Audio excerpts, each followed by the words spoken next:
जय हिंद। नमस्कार दोस्तों, मैं आभास कुमार स्वागत करता हूं आप लोगों का रक्षक सीरीज होमगार्ड दरोगा कांस्टेबल भर्ती के लिए। और इसमें यूपी जी के जो है वो सभी एग्ज़ाम्स के लिए अच्छे से करवाऊंगा। और प्रैक्टिस सेट 6 नंबर है ये। और आइए देखते हैं कि ये देखिए मैप है यूपी का। और इस मैप को आप लोग अच्छे से देखते रहिए और पढ़ते रहिए, इसका पूरा अध्ययन करते रहिए। आप लोग खुद से भी मैप देखा करिए, इसमें कौन सा डिस्ट्रिक्ट कहाँ पे है, हर डिस्ट्रिक्ट से संबंधित जानकारियाँ एग्जामिनर आपसे लेता है। तो आप लोग अच्छे से इसको देखिए, ठीक है।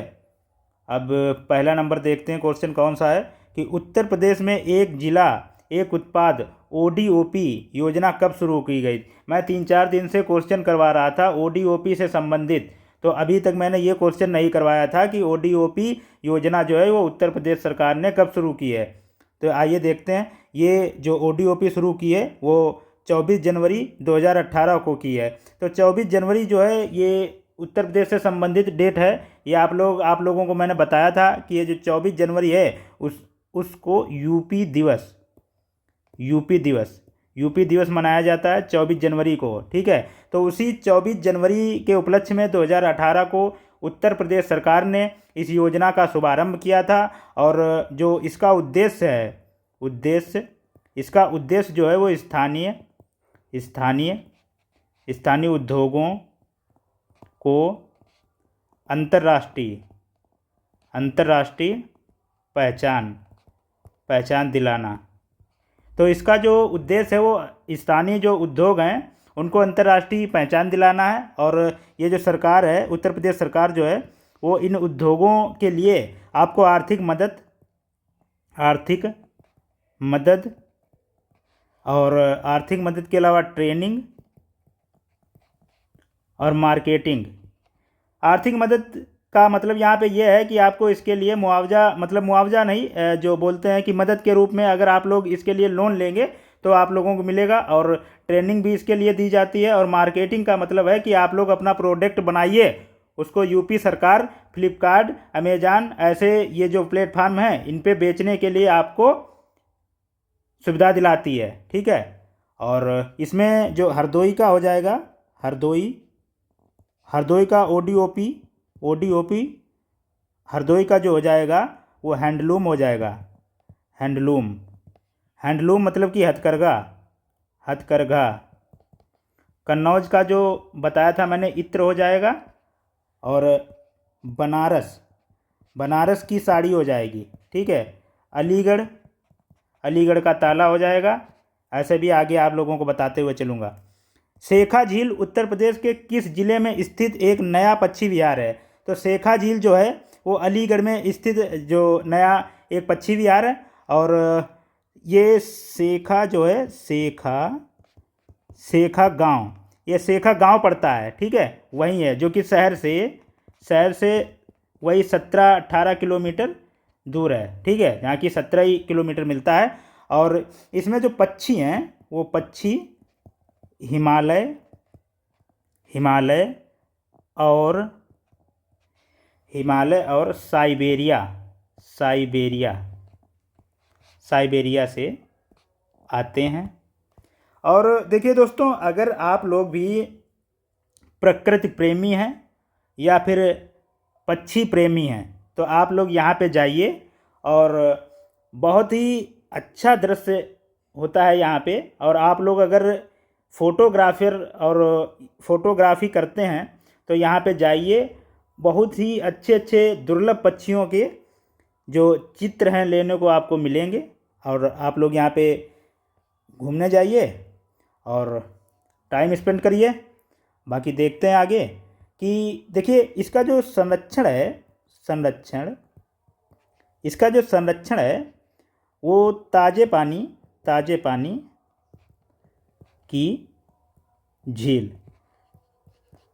की झील के लिए किया गया था। और जिसे पक्षी विहार के रूप में अब विकसित किया जा रहा है, ठीक है। अब आ जाएंगे, उत्तर प्रदेश का सबसे बड़ा वन्य जीव विहार कौन सा है। तो उत्तर प्रदेश का जो सबसे बड़ा वन्य जीव विहार है वो हस्तिनापुर हो जाएगा। अब देखिए इसकी स्थापना 1986 में हुई। और जो इसका जो विस्तार है क्योंकि ये सबसे अगर बड़ा है तो सिंपल सी बात है कि एक से ज़्यादा ज़िलों में ये फैला हुआ होगा। तो इसका जो विस्तार है वो 5 ज़िलों में है, 5 ज़िलों में है। कौन कौन से ज़िला हैं? मेरठ,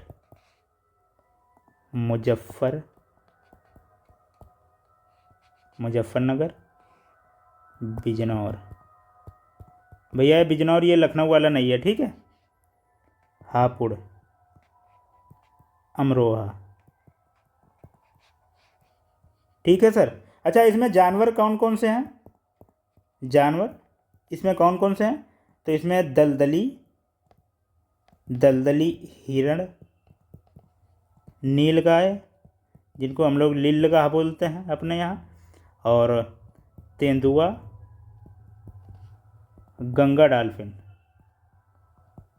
क्योंकि गंगा का तटीय क्षेत्र है तो गंगा डॉल्फिन इसमें पाई जाती है, ठीक है। आ जाते हैं उत्तर प्रदेश में ऑपरेशन ग्रीन कब शुरू किया गया? तो देखिए इसके नाम से ही जो पता चलता है, ग्रीन का मतलब है कि वृक्षारोपण, वृक्षारोपण से ये संबंधित है ऑपरेशन ग्रीन। तो इसकी जो शुरुआत है वो 1 जुलाई 2001 से शुरू हुई है और इसका जो मुख्य उद्देश्य वृक्षारोपण है और खाली पड़ी सरकारी ज़मीन पर सरकार भी पौधे लगवाती है और हम लोगों को भी पौधे मिलते हैं कि ये लीजिए आप लोग और पौधे लगाइए। जहाँ पर भी ज़मीन हो तो हम लोग खूब लगाते हैं। और आप लोग देखते होंगे कि अभी फिर से आगे सीज़न आ रहा है जब हम लोगों को भी पौधे दिए जाएंगे, हम लोग भी लगाएंगे, तो इसको उद्देश्य को पूरा करवाएंगे। और ये देखिए एक केंद्र सरकार की योजना है, केंद्र सरकार की योजना है ऑपरेशन ग्रीन। ये देखिए ये तो यूपी सरकार की है ऑपरेशन ग्रीन, ठीक है, जो कि वृक्षारोपण से संबंधित है। एक केंद्र सरकार की जो ऑपरेशन ग्रीन योजना है वो किससे संबंधित है? टमाटर, प्याज, आलू, ये इनसे संबंधित है केंद्र सरकार की जो योजना है, ठीक है। तो आ जाएंगे उत्तर प्रदेश में किसान मित्र योजना कब शुरू की गई थी?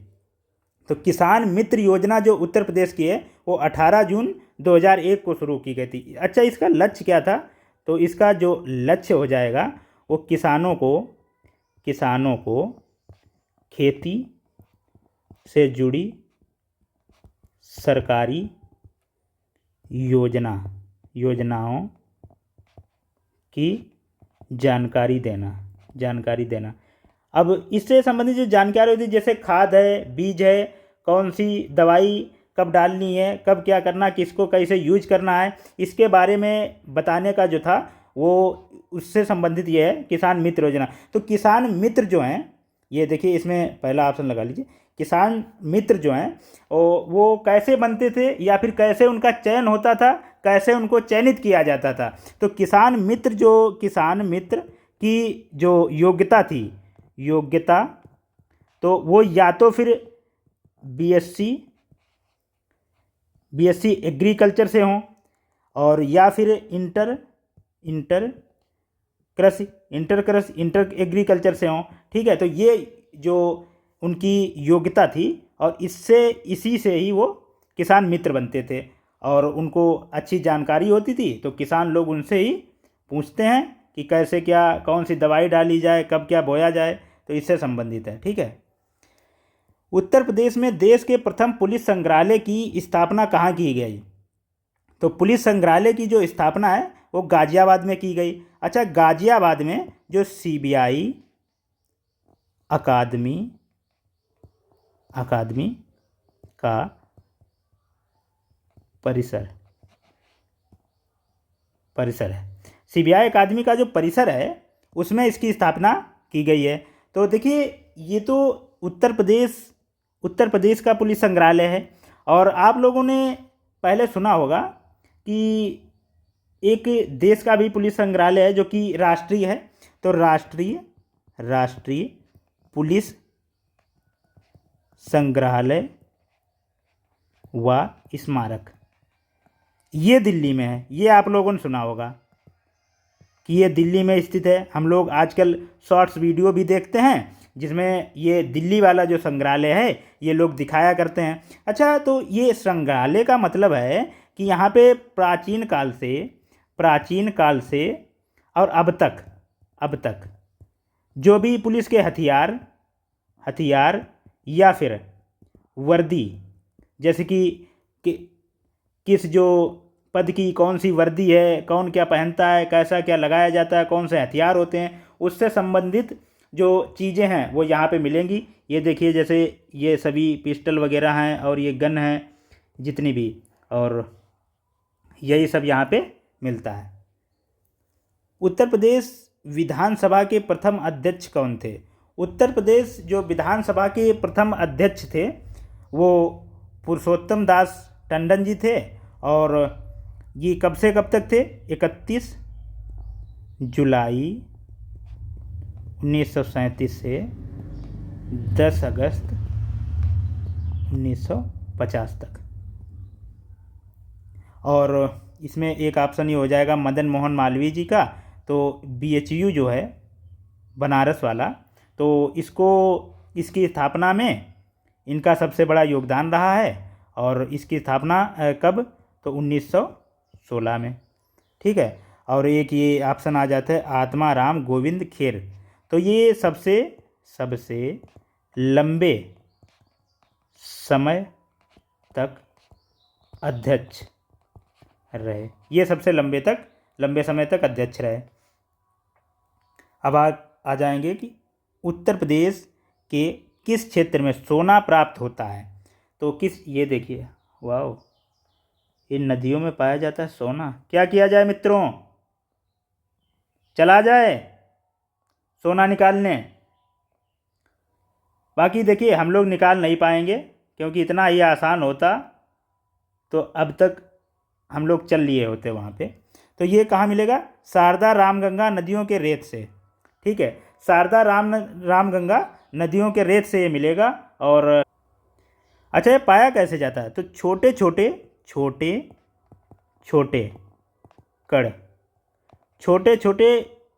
कण पाए जाते हैं, क्योंकि नदियाँ जो हिमालय से निकलती हैं उसके बाद वहाँ से आती हैं, तो मैदानों में जब आती हैं तो ये इसके कण जो हैं वो ज़मीन में बैठ जाते हैं।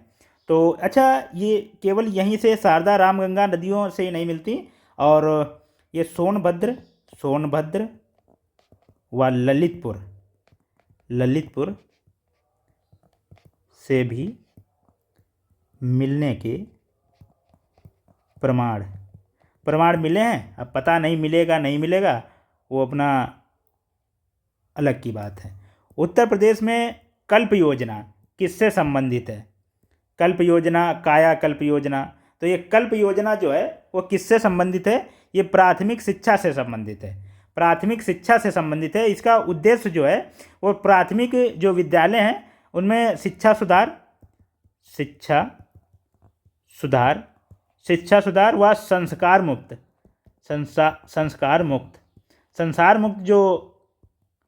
मुक्त जो शिक्षा है उसको देना इसका उद्देश्य है। और इसकी जो शुरुआत वो 1998 से। अब आ जाएंगे 10 नंबर पे। उत्तर प्रदेश के किस जिले में हीरा मिलने की संभावना है? देखिए, अब मिला है नहीं मिला ये अलग की बात है, लेकिन संभावना है। तो संभावना जो है वो बांदा से है। अब देखिए, बांदा से ही क्यों संभावना है, किसी और डिस्ट्रिक्ट से क्यों नहीं मिलने की संभावना है? तो बांदा जो है ये हमारे जो पन्ना ज़िला है MP का, पन्ना, आप लोगों ने सुना होगा कि पन्ना से जो MP का पन्ना ज़िला है वहाँ से हीरा प्राप्त होता है, और बहुत ही अच्छा हीरा प्राप्त होता है। तो देखिए, ये जो बांदा है ये पन्ना ज़िला जो है उसके निकट है। तो कहा जाता है कि जो ये पन्ना MP और ये बांदा, ये जो बेल्ट है, इसमें यहाँ तक हीरा पाए जाने की संभावना है। ठीक है, और इसीलिए यहाँ पे बांदा में भी संभावना है। और खुदाई होगी, क्या होगा वो तो देखने की बात है कि क्या होता है। वह बांदा है, जैसे कि मिर्ज़ापुर भी है, मिर्ज़ापुर में भी संभावना है। ठीक है, तो ये वही बेल्ट है। तो उसी में पाए जाने की संभावना है। अच्छा, यहाँ पे अब जैसे पन्ना में तो पाया जाता है ज़्यादा, लेकिन यहाँ पे छोटे छोटे भंडार वगैरह हो सकते हैं। ठीक है, अब आ जाते हैं 11 नंबर। उत्तर प्रदेश के किस जिले में दक्षिण एशिया का सबसे बड़ा गोला बारूद कॉम्प्लेक्स स्थापित किया जा रहा है? तो दक्षिण एशिया का सबसे बड़ा गोला बारूद जो कॉम्प्लेक्स है वो कहाँ पे? कानपुर में स्थापित किया गया है। तो यहाँ पे क्या होगा कि यहाँ रक्षा हथियार गोला बारूद व उपकरण ये यहाँ पे इनका निर्माण होगा। ठीक है, अब कानपुर में पहले से ही आप लोगों ने सुना होगा आर्डिनेंस फैक्ट्री है। और इसका जो ये देखिए जो ये गोला बारूद कॉम्प्लेक्स जो है ये अडानी ग्रुप इसको स्थापित किया, अडानी ग्रुप ने। और अडानी ग्रुप का जो डिफेंस एंड एरोस्पेस जो विभाग हो वो वही इसको जो है आगे संचालित करेगा। उत्तर प्रदेश का पहला ग्लास स्काई वॉक कहाँ बनाया गया है? तो ये ग्लास जो स्काई वॉक जो है वो चित्रकूट में बनाया गया। चित्रकूट, अच्छा चित्रकूट ये जो जहाँ बनाया गया है तो वहीं एक तुलसी जलप्रपात है। तुलसी जलप्रपात है। और जब आप लोग इस ब्रिज पे जब आप लोग घूमने जाएंगे तो इस ब्रिज से आप लोगों को तुलसी जलप्रपात दिखेगा। और इसी तुलसी जलप्रपात का जो पहले नाम जो था वो सबरी जलप्रपात इसे पहले कहते थे। और इसका जो देखिए आकार जो है ये आकार देखिए, ये धनुष के आकार का है जो श्री राम से संबंधित है। और इसकी जो इसकी ऊंचाई जो हो जाएगी वो 40 फीट। यहाँ से ये तुलसी झरना दिखता है। और इसका जो निर्माण किसने कराया? तो इसका निर्माण वन विभाग व पर्यटन विभाग ने करवाया है। ठीक है, अब 13 नंबर पे क्वेश्चन पे आएंगे। देश का पहला dark sky reserve Uttar Pradesh के किस टाइगर रिजर्व को घोषित किया गया है? तो ये हो जाएगा अमानगढ़ टाइगर रिजर्व। ये अमानगढ़ टाइगर रिजर्व को घोषित किया गया है। और देखिए ये बिजनौर में है। और ये तो यूपी का हो जाएगा डार्क स्काई रिजर्व। और एक देश का भी है, देश का जो हो जाएगा वो लद्दाख में है। लद्दाख का हैनले करके है, वो हो जाएगा। ठीक है, अच्छा इसका मतलब क्या होता है? डार्क स्काई रिजर्व का मतलब क्या होता है? तो देखिए इसका मतलब ज़्यादा कुछ नहीं, इसका मतलब बस यही है कि वहाँ पे जो प्राकृतिक जो ये उजाला या प्राकृतिक जो रोशनी है इसको कम कर दिया जाता है। ठीक है, इसको कम कर दिया जाता है। और ये रात में जब आप लोग वहाँ पे जाएंगे और वहाँ से आप लोगों को जब आप लोग आसमान में देखेंगे तो आसमान में तारे और ये सब बहुत ही अच्छी तरीके से, बहुत ही अच्छे ढंग से आप लोगों को दिखाई देंगे। और वहाँ पे प्रदूषण भी बहुत कम रहता है। ठीक है, तो यही बस इसका मतलब है। और आगे देखते हैं 14 नंबर क्वेश्चन। उत्तर प्रदेश का कौन सा शहर देश का पहला AI सिटी बनने जा रहा है? तो ये देखिए लिख रखा है लखनऊ। और इसकी जो मंजूरी जो है दिसंबर 2023 में मिली। अब देखते हैं 15 नंबर क्वेश्चन। उत्तर प्रदेश के किस स्थान पर भगवान बुद्ध की 51 फीट ऊंची प्रतिमा स्थापित की जा रही है? तो ये कौन सा हो जाएगा? इसका आंसर जो कौशाम्बी हो जाएगा।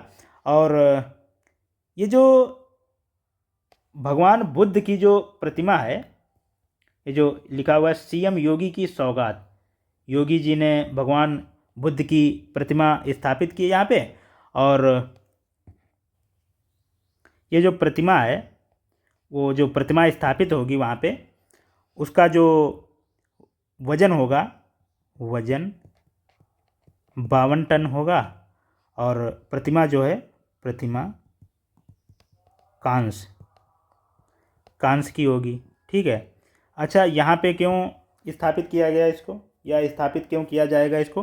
तो कौशाम्बी जो है, कौशाम्बी में ही जो भगवान बुद्ध जो हैं, इन्होंने छठें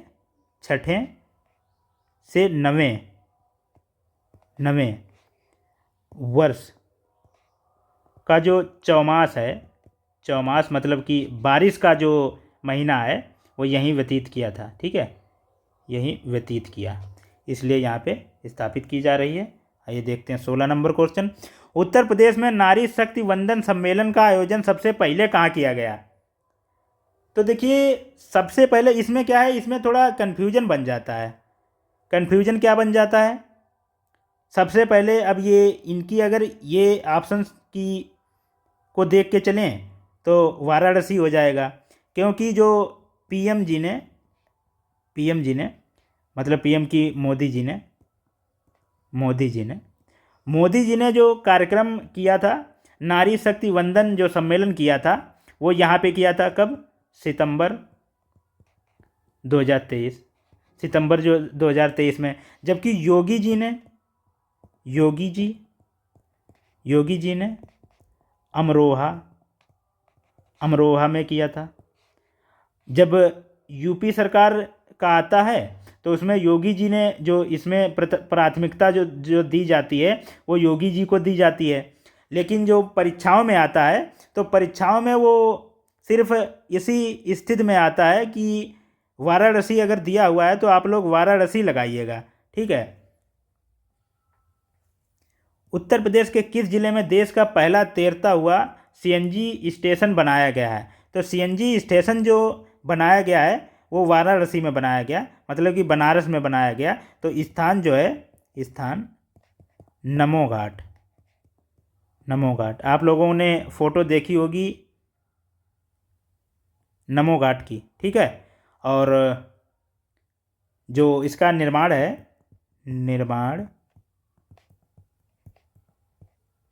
गेल जो कंपनी है वो कर रही है, मतलब कि gas authority of India limited. और आइए देखते हैं 18 नंबर क्वेश्चन।